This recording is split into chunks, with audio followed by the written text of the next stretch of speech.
think we'll go ahead and record here. All right. All right. Well, yeah. Welcome, everyone. As I started to say, two-factor authentication. We're going to bust some myths today. I know a lot of people have personally had a lot of frustrations with two-factor. They have it implemented, but it was a quick implementation and it's just not working smoothly for their organization, or it's a huge pain in the butt. So we're kind of going to dive into just what two-factor authentication is today, and also, how you can make that work better for your business to where it's not a pain in the butt every time you're trying to use it.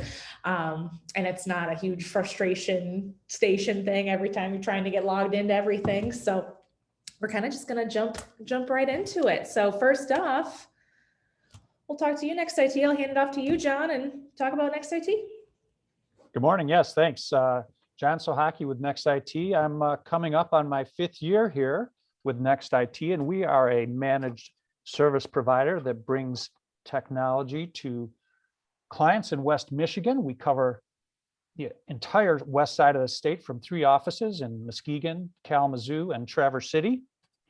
I like to say I help clients leverage technology to meet their business goals. And one of those key ways that we do that is to help increase the productivity of your users while keeping your data safe. Nice. Awesome. All right, Seth, take it away with Duo.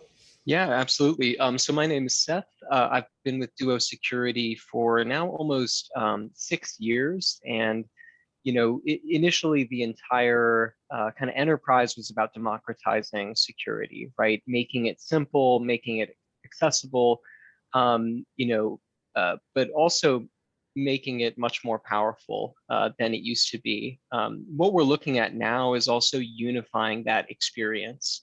So any multi-factor authentication is just, much, much better than none at all. But having multi-factor authentication that's, adaptive, that fits the user's needs, that's easy to use, is more effective security in addition to more usable. Sweet. Awesome. Well, I'm happy you guys could both join us today. I know I'm excited to learn some more about this because I deal with two-factor on a daily basis. So, and kind of reiterating what we said in the beginning, we know what you're thinking. Two-factor authentication can be a little bit frustrating at times, awaiting text message codes and then, for expired passwords. And it may seem like a burden at times, but they actually play a really critical role in protecting your company's information.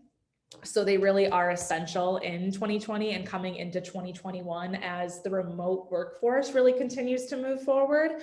So we'll kind of deep dive into some of those myths about two-factor, and we'll kind of ask you guys some questions, and we'll talk about how we can make that work for you, as well as how two-factor really plays a role in your remote workforce. So yeah, let's get rolling. So first question, is two-factor authentication easy breach fix? So you've been hacked, and now the two-factor thing's going off to send the code to this, email recovery here, is adding two-factor to your systems a good breach fix? So I'm going to actually send it off to you, John, first, and then we'll hear from Seth.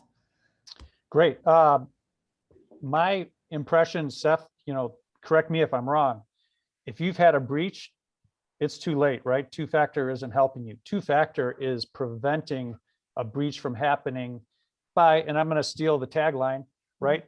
What you need is something you know and something you have.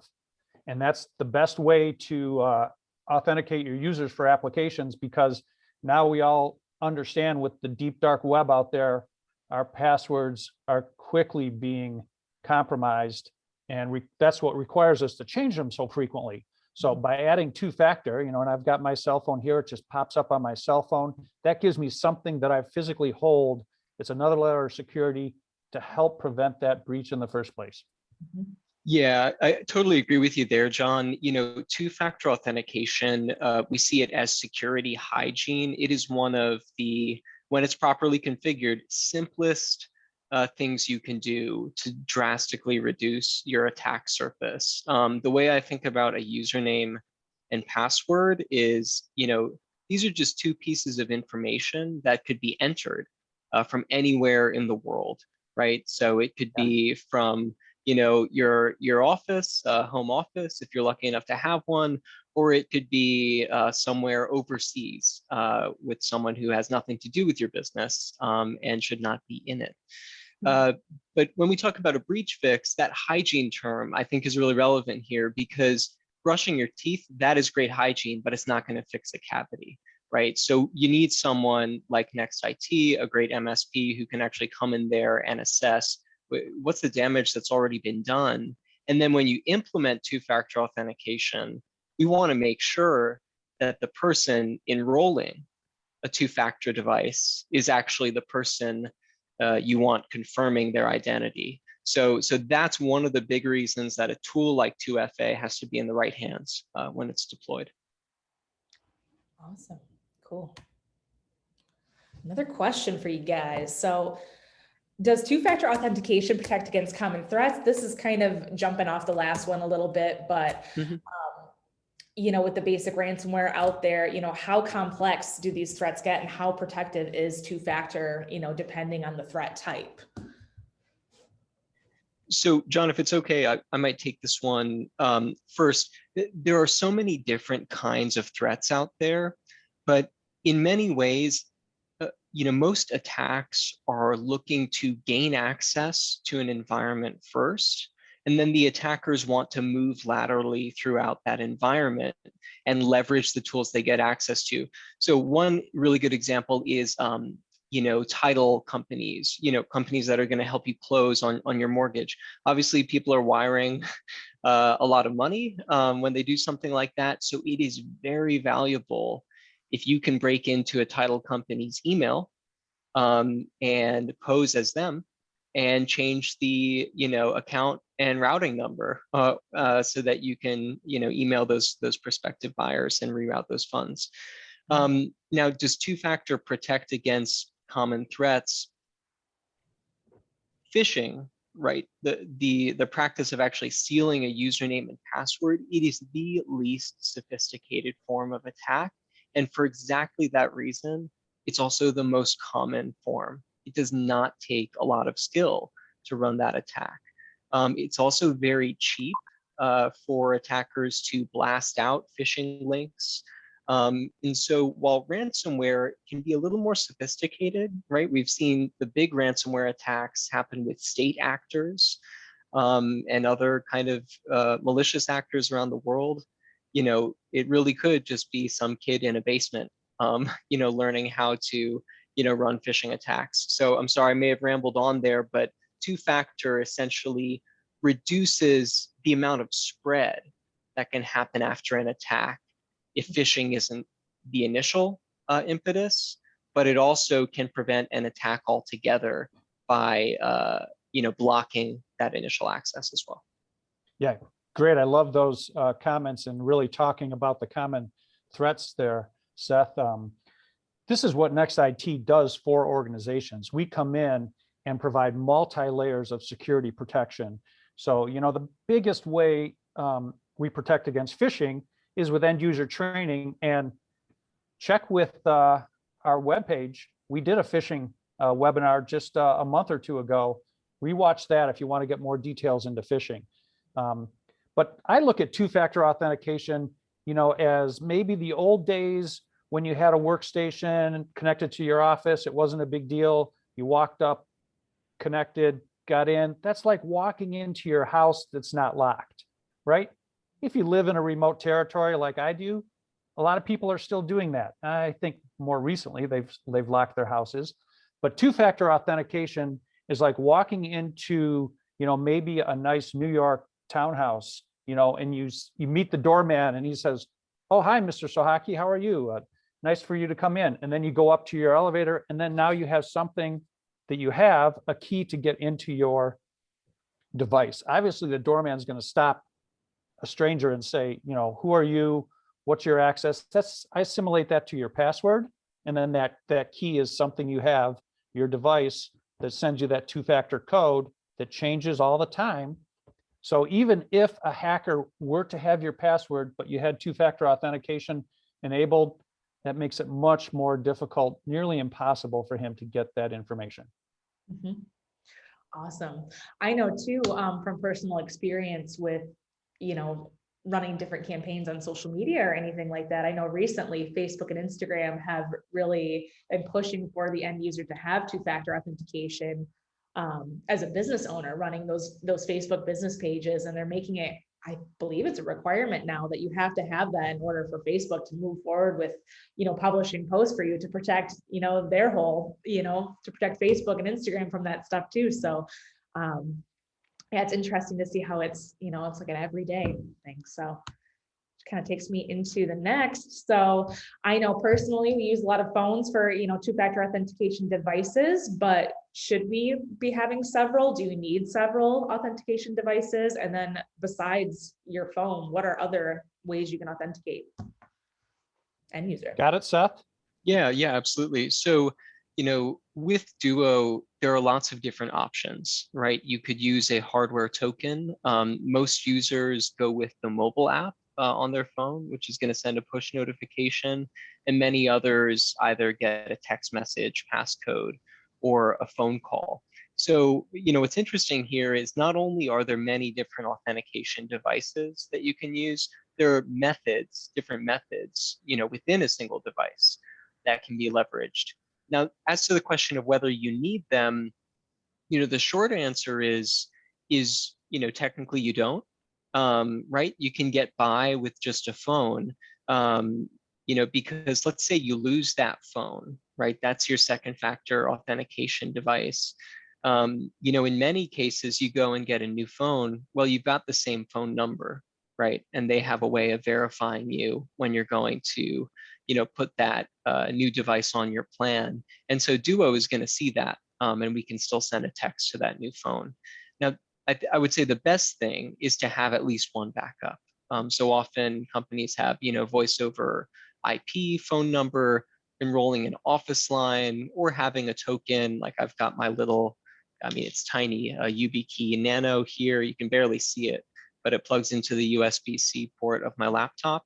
And this is a great, thing in addition to having a phone as a second factor. Where I've seen this come up with some of our clients that are running two-factor authentication is they have field workers that are not issued company cell phones. So they said, you know what, it's not one of our cell phones. I don't feel comfortable installing an app on end user's device that we don't own. And so certainly great. You can either have a token for them, or they could receive text messages on their personal cell phone, so you wouldn't have to have the app. And if there was any issue or that employee were to leave in the future, then that's easily removed, and they just no longer send to that application. Okay, interesting. Awesome. I'll take you into our next question.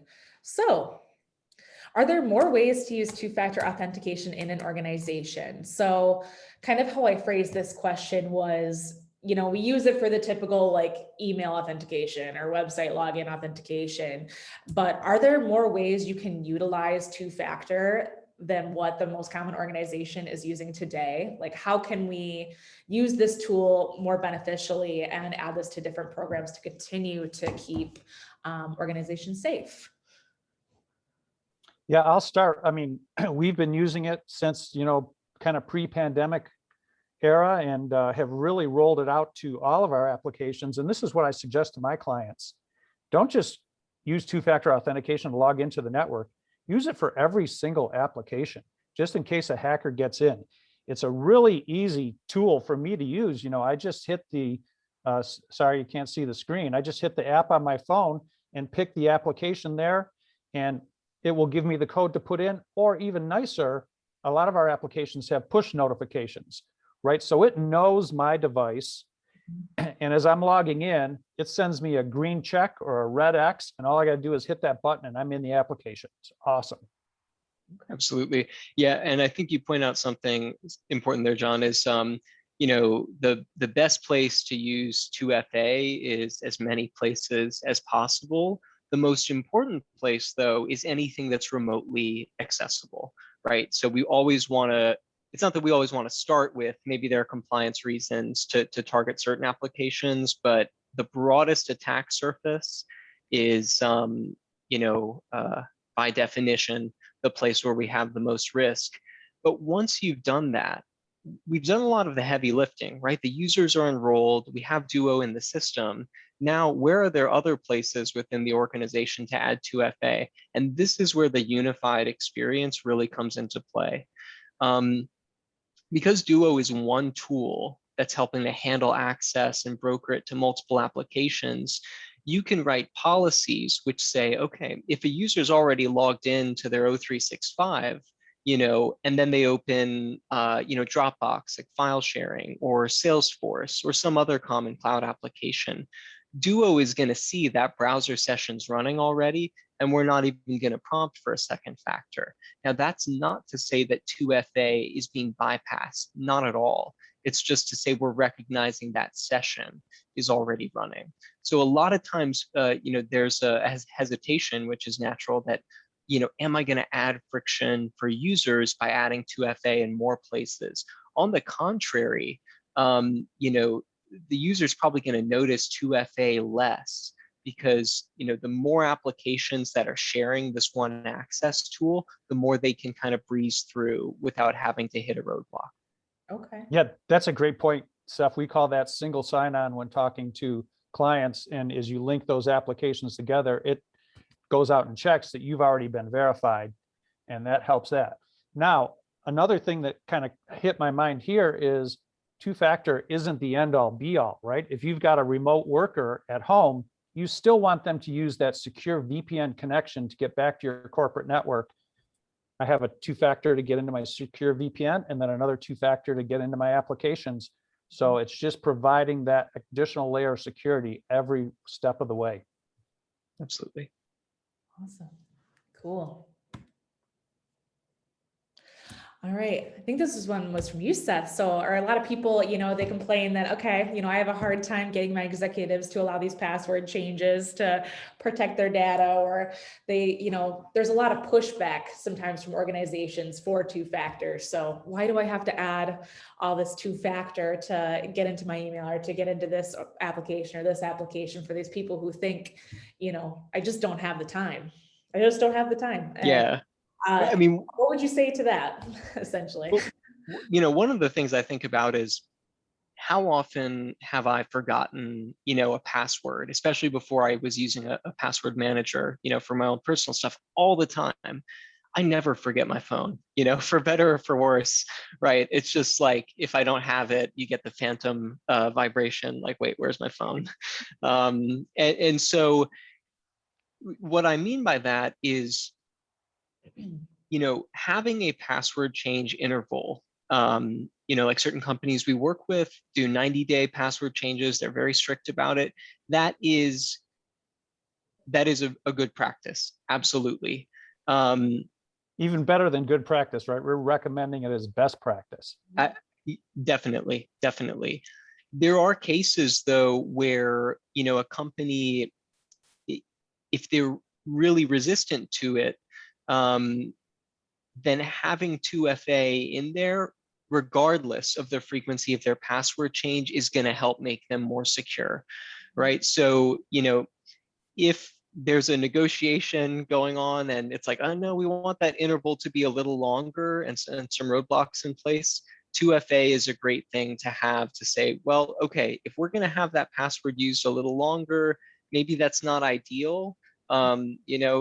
Nothing is ever completely ideal, but having 2FA in place means that if that password gets stolen, this is exactly where having something, an actual device that they would have to physically steal, is really going to enhance the security. So it's precisely when the password is stolen that 2FA is doing the work. Okay. Yeah. And I run into this at a client situations. Next IT works with the small to medium-sized businesses. So, maybe a small doctor's office, or, a small accounting firm, insurance firm, or something that hasn't been hit, with a security attack yet, and maybe doesn't know a lot of users. And we work with a lot of companies, from 20 users to 200 users. that owner's going to say, you know what, I'm not doing password Mhm. changes. This is ridiculous. Yeah. I haven't taken the keys out of my car in 20 years. You know, this isn't going to Yeah. happen. Luckily, those ideas are going away because it's more and more prevalent that one of their neighbors' businesses or somebody Mhm. else has been hit with a virus. And we continue to show them, you know, here's your passwords that are out there on the dark web. Yeah. This is the key for changing that. That's, you know, one of the other services we provide to our clients is that constant dark web monitoring. And then the last thing I was thinking of is it's really common, and I've fallen, you know, guilty of this too, that end users will use the same password for multiple applications. You Absolutely. know, and that crushes it. Once the hacker has that one password, you know, and you don't think that it's really a big deal, but let's say your accounting person uses the same password for her Spotify account at home or his or her banking application in the office. That's a critical mistake that a lot of people yeah. without security training really didn't really make aware that that connection is happening. And we saw, I think it was maybe within the last 6 months, Spotify was hacked and was able to get all those Mhm. free user account passwords. And if that's the same password as your accounting department is using for their banking apps, boy, you're at risk. Right. And the user, you know, education and kind of and training is great. That kind of security awareness, John, that I know you guys do at Next IT, is just incrementally going to move folks in the right direction, even with their security habits outside of work. But you know, the on top of that, you always have to assume that people make mistakes. You know, Yeah. internally at Duo, right? We're a security company. We go through, you know, really rigorous audits every year. There's a reason we have fallbacks to our fallbacks. And it's because we know even security researchers with PhDs, you know, are going to make mistakes. And there's that, you know, what's the Donald Rumsfeld thing? The, you know, the unknown unknowns, right?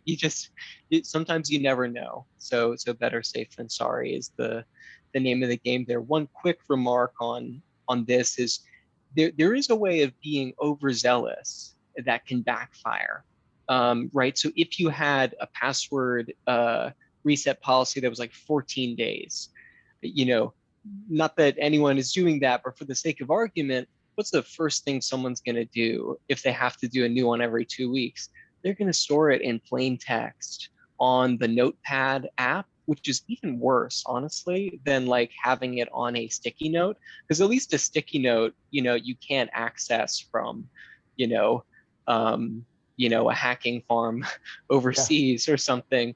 But the plain text, it's like as soon as someone gets into that machine, they are looking everywhere they can for passwords and trying to intercept password hashes. So having a reset period that's long enough, they can get some use and get used to that password is ideal. Hey, and thanks for the call back again to that phishing webinar. That's where we talk about our security training and you know, provide that to all of our clients and actually send out some phishing test emails to see when people fall for them and just take them right back to training and say, all right, you know, we got you this time, but here's how we're going to help you protect your data. Yep. Absolutely. Yeah, good call out on the notes application, because I definitely, I definitely would do that when we would have to, you know, create new passwords and store new passwords. Used to always write it on a sticky note when I could, but sometimes I'd just be like, well, I'm doing something. I got to put it in my notes app. Right. It's easier to copy and paste too. Yeah. Yep. Right. So, That's good to know. That's good info. yep. All right. So kind of talking about two-factor, but also, you know, after 2020, obviously things got a little bit crazy and a lot of workforces transitioned to be totally remote, if not, you know, part in the office, part working at home. So, you know, with this rise of remote work, which I assume and what we see the trends going, it's only going to continue to be on the rise. You know, how has remote work changed the security landscape for two-factor authentication? Has it made it easier for organizations to use two-factor, or has it been more difficult to get organizations on board with doing this at home as well? I got a short example. I'm sure Seth's got a nice explanation on this one, but what we saw right away when the lockdowns happened is office users were going home and using their home computer, right? The same one that they share with their 13 or 14-year-old that's on Facebook and Snapchat and Instagram, all of these. So, we sent out a big notice saying, hey, at least let us put antivirus on your home computer and set up that VPN connection, because now you're in the least secure environment connecting to your corporate office, and that provides an easy tool. So that's how it's changed. Security landscape, we always see improving, right, Seth? Absolutely, absolutely. I think this is, I like this question a lot because in many ways, the security landscape itself didn't change all that much. It was actually just the salience changed of those threats, right? Because it was just more time that people were spending on personal devices, accessing work applications, more time that they're spending on their home network, even on a work device, right? Coming in to cloud applications. But if you're accessing O365, those are cloud servers, right? Your data is remote even if you're in the office. And unless there are some other policies in place, it's accessible in principle from anywhere in the world. And so I think that with the pandemic, with remote work, it called attention to a lot of the expanded attack surfaces that were already in place. And it also meant that companies had to have a new and honest conversation about, okay, how do we broker access to company data? Like we can't, not everything is going to be under lock and key, in a way that would be ideal. There's not some file drawer and you have to physically pick up two keys and turn them at the same time. So that fantasy is broken, and it's like, okay, we need to get real about cloud security and visibility into user device health. Awesome. I know we've definitely implemented a lot of two-factor, going back home and doing some part-time at home and in the office, and that VPN too has been a total lifesaver as well. So, all right. Well, I want to thank you both for joining us today. I hope everyone, you guys learned some awesome info about two-factor, and hopefully, ways that you can make it work for you and your organization. But obviously these two guys are here to help you out and help you get it all set up. And, if you currently have it set up too, figuring out how you can make it work better for you. So you guys are offering a free 30-day trial for Duo's secure access solution. Next IT is also offering, for one user, the free 30-day trial as well, which is totally awesome. But what we're going to do is we're going to email all of the participants in this webinar and all the attendees in this webinar this offer, as well as your guys' personal emails too. So we'll have them be able to, if they want to reach out to Seth or John on anything that they touched on in this webinar, they can go ahead and reach out to you guys and, fire off some questions to them. But, and we'll be sending the slide deck as well soon after the presentation, as well as we'll get it up on our YouTube channel. So I'm going to go ahead and stop the share, and then we'll see if we have any questions. Yeah, thanks, Lindsay. I appreciate the moderation today. And always, if anybody would like to reach out to Next IT to help you make your security landscape first more safe and then easier to manage, we're here to help and would love to do an assessment of your security environment and make recommendations on best practice. Yeah, definitely. Thank you, Lindsay, for hosting. And while we're waiting on any questions that might come in, I'll just second that with Duo, we're handling one part of the access management equation. But I'd say we're the part maker, and John and Next IT, they're the mechanic. They're the one who's really going to take a look under the hood and figure out how to incorporate that into your broader kind of security context. And certainly the routine management, and monitoring and reporting, that's something that, our partners are phenomenal at. Yeah, my favorite new analogy on this is like baking a cake, right? The recipe is easy, it's the execution that's difficult. So Cisco Duo is just one ingredient in that recipe of your security landscape. Next IT are the premier chefs that will make that execution taste just beautiful for your environment. That's a great You idea. got it. Awesome, guys. Well, it doesn't look like we have any questions, so we'll go ahead and wrap this up. But I wanted to thank you guys for joining me, and thank you to all the attendees. And you guys will be all receiving this info shortly. So thank you for being on. Yeah, it was a lot of fun. Thanks so much, and enjoyed the back and forth. We Yeah. look forward to seeing participants at our next webinar. Doing these every month. Promise to only be a half an hour, and we're going to record them so you can rewatch them and send them to your colleagues in your organizations. Right on. Well, take care, folks. Yeah. Have a good one, guys. Bye. Bye-bye.